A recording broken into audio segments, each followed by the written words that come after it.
The Tour Samoa squad is here, and it's time to break it down for you. The team that's going to be playing against the Kiwis this Sunday, and it's a very, very good quality squad. All around, it's got a good balance of experience, of youth. The halves look good. The bench looks balanced. The front row looks powerful, impact, good balance everywhere. We're going to break it down for you right now, but just going into this, the vibe is from a Tour Samoa fan. I've got a quiet confidence, maybe a solid confidence that this team can do a job on the Kiwis. We'll break it down and then we'll see by the end of it where we stand. But let's start off firstly. Roger Tuivasa-Sheck and the season he's had at the Warriors, from the wing position, pretty much dominated yardage, dominated post contact, still's got the footwork, still got the work rate. Now he goes into the fullback position, and for Warriors fans, this is a spicy little battle here because a lot of Warriors fans have been arguing CNK isn't the man to go forward. We should go with Tane Tuapiki. Well, what about the forgotten man, Roger Tuivasa-Sheck? What can he provide in terms of a fullback look for the Warriors? And I think those fans will be looking at that. But if I'm a Tour fan, I'm looking for Roger, late footwork, yardage. He'll bring us out of our own end, positional play. Defense actually from the wing position was really good. We'll have to see if he hasn't played fullback all year, so that might be a little bit rusty actually from a defensive standpoint, getting your numbers right, being in the right place to diffuse little short grubbers and kicks in short range. But if I'm a fan in general, I'm just excited by the yardage, the footwork with Roger playing at the back there. Then we go to the right side, we got Murray Talagi. Murray's just that solid winger. Like he's probably had a few poor seasons at times, in and out, inconsistency. But mate, he's a quality finisher. He's always in the right place when it comes to attacking zones. He's a good quality player. He played Kangaroos in 2022, so he's no scrub. And so I'm expecting Taulangi to have a massive, massive game. Isaac Tango, Isaac Tango and Dean Mariner. I'm not sure what sides they'll be playing. I think Isaac's the more versatile one, so it depends on how the coach Gardner goes with it. You guys in the chat, the Samoa fans, will let me know which way he should be going. But Tango, he's just a quality centre. 2-3 time premiership winning centre. Always does his job. Consistent. Just all the little things that make a good quality centre. Sometimes he goes missing. Sometimes he's hit and miss. But when you need him in a big game, for me, I think he's always consistent. So if he's up for this, I think he's got more than a chance to contain a Casey McLean as opposite, or you go on the other side of Timoko. He can do a job. So I'm expecting big things from Tango in the centres. Dean Mariner, we know the year he's had at the Broncos, been a beast from the wing position. Plays centre. I read some comments in different chats and forums that he grew up playing centre. Now that's different at the first grade level. Yeah, you can be a gun centre in the junior levels. So that is a question mark. If I'm a Kiwis, I'm putting a question mark on that, an asterisk on Dean Mariner saying I'm going there. And we'll have to wait and see. But a yardage, if I'm thinking from a back end, from a yardage point, tough carries. Some of him and Karapani, their carries out in the Broncos grand final. I was like, wow, these guys, when these boys are on, they're on. So him in a Tour Samoa jersey, look, I could see that being really, really effective. Maybe from an attacking position, tip on passes and things like that, maybe not quite there. But from just pure running and yardage ability, man, I can see a massive, massive influence. Brian Tor, we know how much of a beast he is. Still the best ringer in the game, in my opinion. Yardage, he's so low to the ground. The way he's built, he can just get those extra 5 meters throughout the game. He will be a threat. He's an 80-minute threat. You cannot rest on this guy. He does not get tired. He does not quit. He will give you every ounce of yardage. If I'm a Kiwis fan, I just do not want to be defending against this guy all night. So he's going to be there. He's going to be good. You just can't beat Brian. You got to be really, really disciplined to defend him.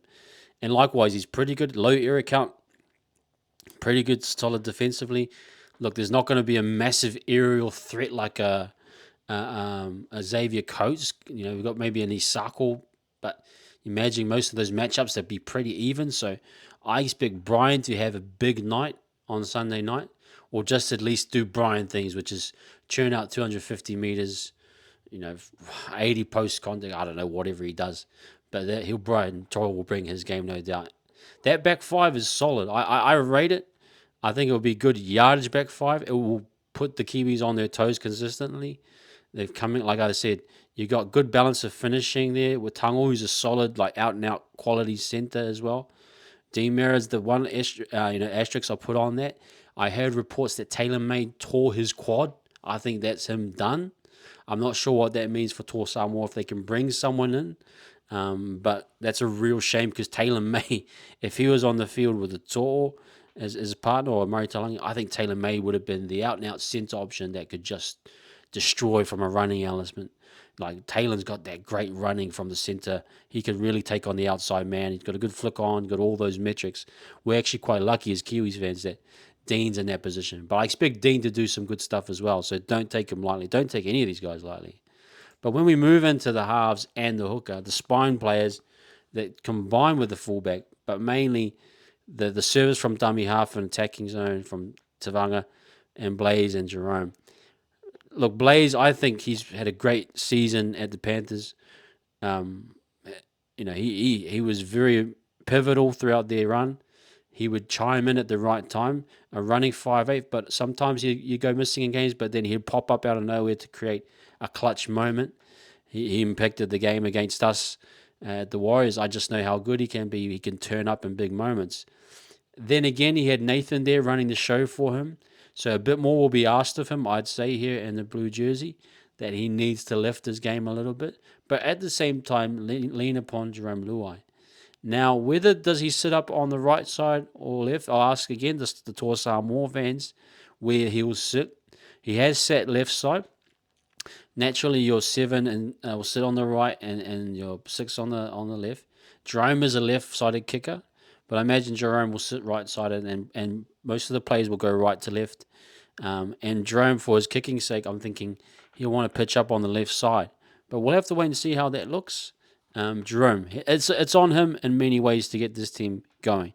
He had difficulty last year, I thought at times in the UK, but this is the second year with him and Blaze.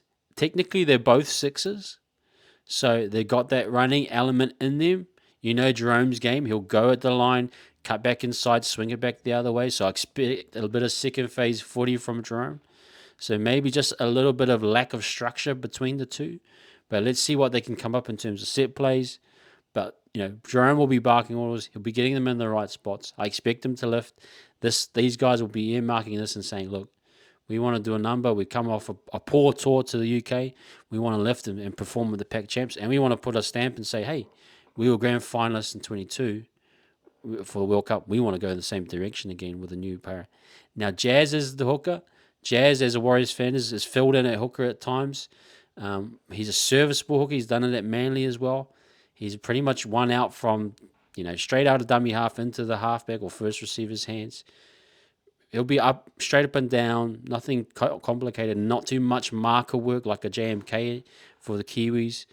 He'll get you to your spots. He'll be sound defensively. Jazz always has a few errors in him, a few penalties in him, but ultimately it'll be kind of more just simple stuff. It'll be more direct. It'll put a lot pressure on the halves to just kind of get the ball and create. So there's not that manipulation that you get from a Harry Grant or Wade Egan, a JMK in the sense of the Kiwis where they can attack markers and those type of things. So I think it'll be more getting their one off the ruck hit ups, getting to them to the spots, and it'll be on the halves to kind of direct that team around, get them to their spots. But then again, you got some. We'll talk about the bench later on, but there are options to relieve Jazz. I don't think he'll play the hook of the whole 80, but again, it kind of it's an area that's even for the Kiwis we struggle to get now that we've got JMK healthy. But if you're thinking for a tour somewhat, it's still an area that you would love to get someone quality coming through the grades. You had a Gordon Chen Kam Tong, for a year. It's one of those key areas, and it's a massive area of importance if you're a Kangaroos because you got the best one in the game.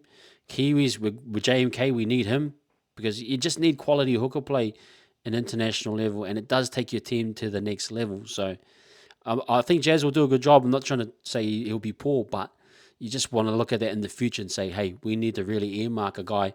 And maybe that's where the Benaya Ioelu is going to be your guy in the future. And he'll get talked about later on in the series, no doubt. Let's go to the engine room because this is the most exciting part. This is like pound for pound battles with the Kiwis is going to be what everyone's really going to be focusing on. How do the big boppers match it with the Kiwis, and likewise how the Kiwis match it with here? Look, let's start with the top dog, the alpha man, Payne Haas. What an absolute freak of an athlete, one of a kind. I don't think we'll see many much more like him. His engine, his work rate, his attacking game, his defensive game. Again, the best prop in the game, and proved it in the finals and the grand final. That chase down of Nathan Cleary, I just remember just seeing him hunting down Nathan Cleary to do the charge down. That's the levels this man can go to. If I'm a Kiwis fan, I'm very terrified of what he's capable of, especially the season he's come off. I'm hoping he's a little bit tired and saying, I want to rest. But he seems as though he's putting on that blue jumper and he's become Superman. So I'm a little bit worried about that. But I think he will be massive. Depends how Gardner uses him.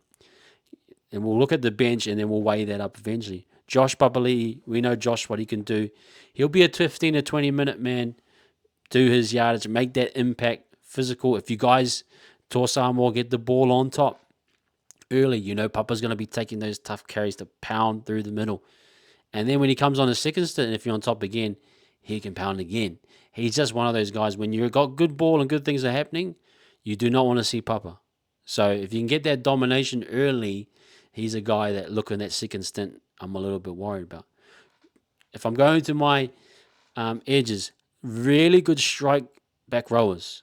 Now, again, you Torsar Moore fans, let me know. I'm not sure where they will position. I know Jaden plays a bit of right side. Jeremiah loves right side too. Where do you think they'll set up? I'm just picturing Jeremiah on the left, Jaden on the right. It could be vice versa, actually. So correct me where I am, guys, in the comments. But either way, strike centers, short ball merchants, lines for days. Both of them can punch through. So I expect a lot from them. I expect their halves to use them well. I think this is a really, really good kind of strike force in terms of punching through the line. Brittany Quarter for the Kiwis is one of those.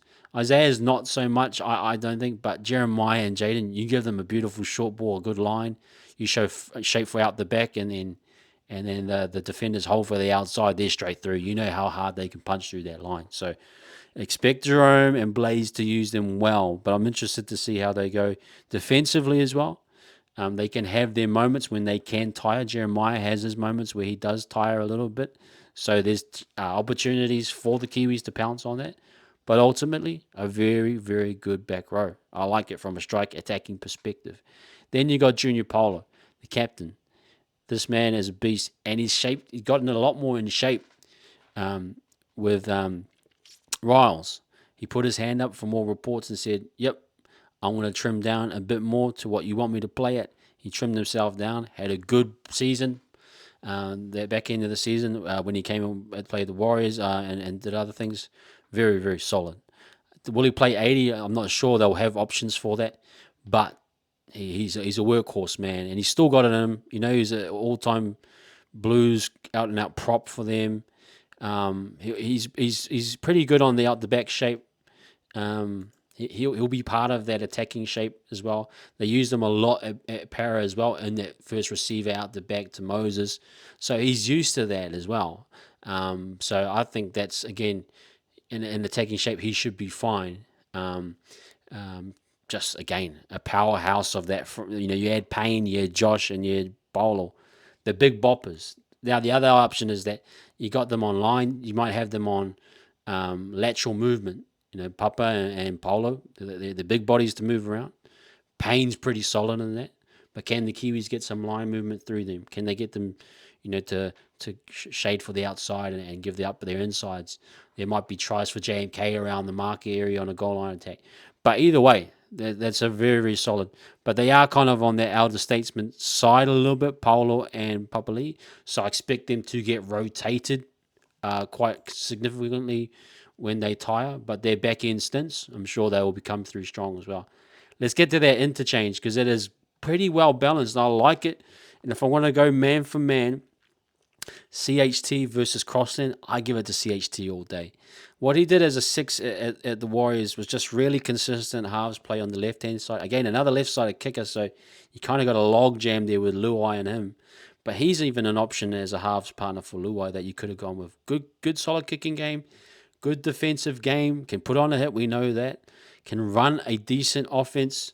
Not the out and out running half like a Blazers, and I think that's understandable, but will do a serviceable job. So if there's an injury in that back line, he can come in and fill in there. He can also do work at the 14 position as a utility hooker, as a utility lock. He can get and set those shapes as well from a first receiver personnel. I give the edge specifically in the utility role over Phoenix Crossland to Harris DeVita. I think he might be that X factor to say if you have a lead, you can build that structure and continue to pile on points with him, kind of directing things around the lock position. If you have an injury, he can fit in there. He can give you that little tempo from the hooker position when you need to replace Jazz.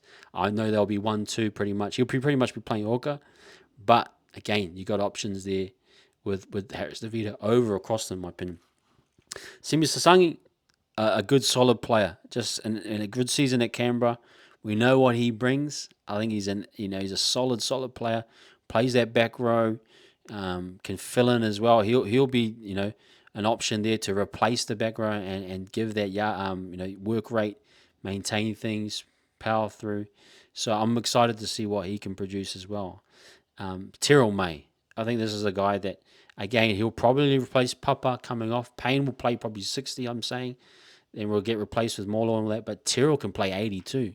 You got 2 long minute props there that you could have a stint of Haas and Tyrrell there just going head to head with the Kiwis, and that might be overpowering. Thing with Tyrrell though, he had a bad series last year in the UK. He was clearly unfit and he had a poor performance. Not to say that he'll repeat that, but there's he's back home. There's videos of him on his YouTube page where he's training the house down. He's specifically put in the types, the road to the Pacific Champs. So for him, there's a goal in mind that he wants to nail this.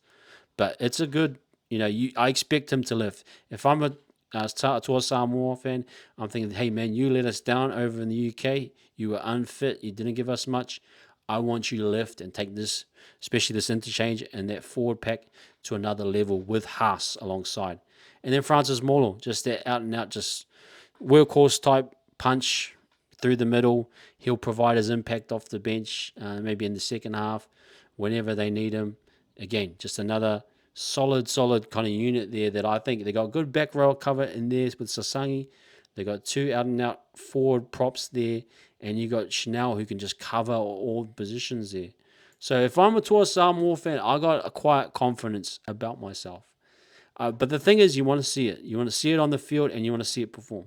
Let's not forget that this team did lose 50-0 against the Kiwis in 2023. It is a totally different team.